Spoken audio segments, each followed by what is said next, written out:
This is Overtime, a weekly moment of off-the-cuff commentary on everything from sports and politics to observations about everyday life from NFL All-Pro Carl Lee. Welcome to Overtime. Hello again, ladies and gentlemen. This is Carl Lee. I'm your host on Let's Talk, and this is our Overtime session. I just finished up a show with Christian Spears and Hollis Lewis. Christian Spears is the athletic director for Marshall University. And we were talking NIL.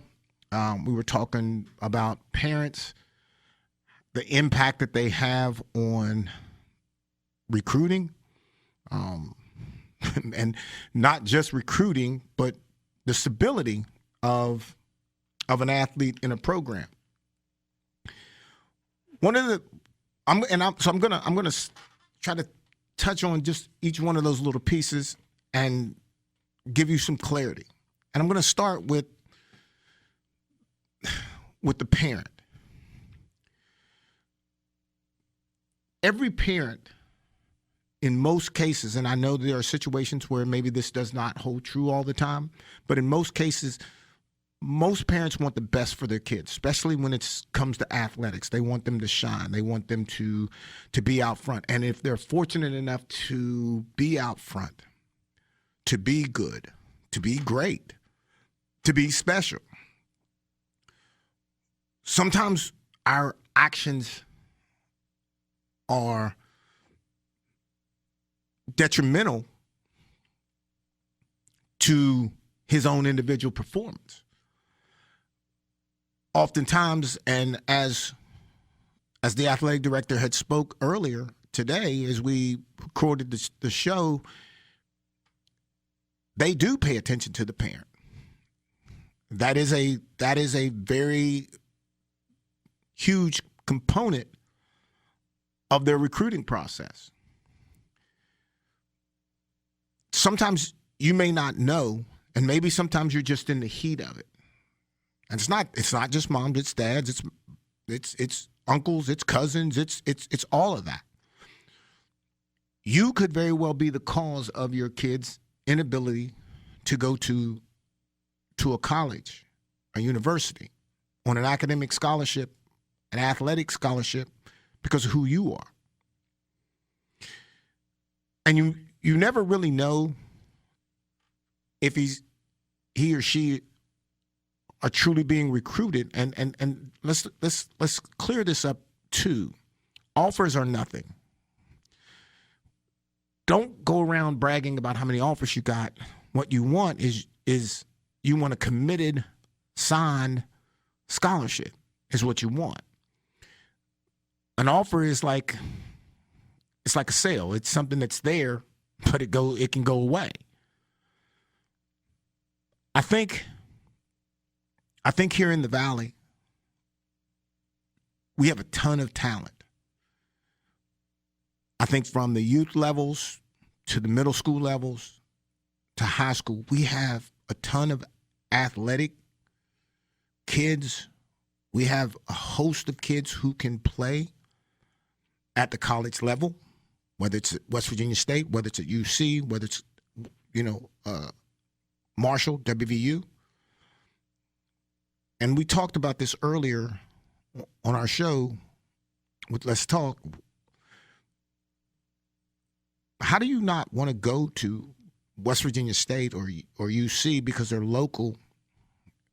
Because you need to go and watch them play.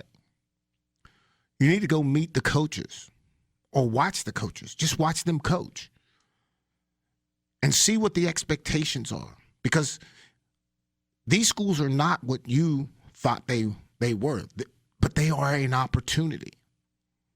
Because unless your goal is just to simply say, "Oh, we're going to go pro," nothing's wrong with that. I'm guilty of that, so I'm not blaming you. But there's still the academic piece, and the good thing about these kind of schools is they're going to make sure that you get that. You're not going to just play. Just playing today is virtually impossible. But if you're better than West Virginia State and UC, And now I'm not telling you to go to Marshall or WVU. I'm not making that case. But when you say you're not going to go there, what if those are the only offers you get? And then let's pay attention to how often we see our players go somewhere big, and then come home. Maybe it's homesick.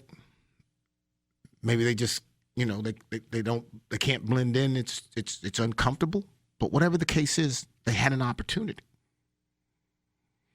And they had this opportunity, but yet they could not make that adjustment. They couldn't compete with somebody. The worst thing for the athlete that is just good enough to start in youth football, just good enough to start when he first gets to middle school, he also gets to start when he first gets to high school. The problem with that kid is he's never had to compete for a job. And if he's never had to compete for a job, that's tough. That's going to be tough. That's going to be tough if you're trying to go to collegiate sports. I sit behind a good friend of mine, Steve Miller. I sit behind him my 10th grade year.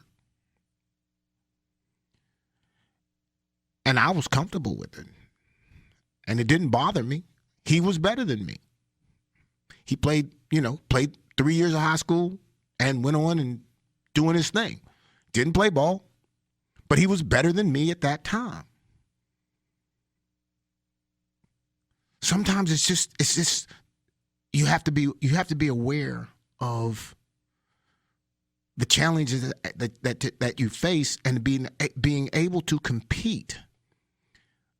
I wasn't old enough. I wasn't smart enough in the game to outplay him. So I had to wait. And then when I got my turn, I understood it. I had that year to sit and watch it.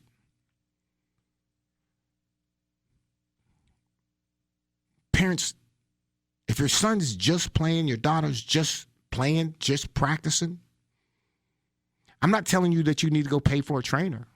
They can do some things on their own. Get up in the morning. Get on the road. Run. Get a gym membership. Lift. That's commitment. The state of West Virginia, for most, when you look at the athletes who have gone on to play at the next level, almost all of them, almost all of us have had some measure of success. So I don't buy that West Virginia can't produce athletes. I think what we do is the athletes that we produce, we make them feel like they're special and that they don't have to work, that they're already better. No. Put that challenge in front of them that the guy that you got to beat out, the young lady that you have to beat out, you don't see her, but she's working. She's in California. She's in Texas. She's in Florida. She's in Michigan. So you don't see what she's doing, but you got to outwork her. I was very, very, very, very blessed to have had a guy like Robert Alexander to tell me how to work out, to tell me what I should be doing. I listened. Beyond the success, beyond my mom and dad, my success has everything to do with Robert Alexander,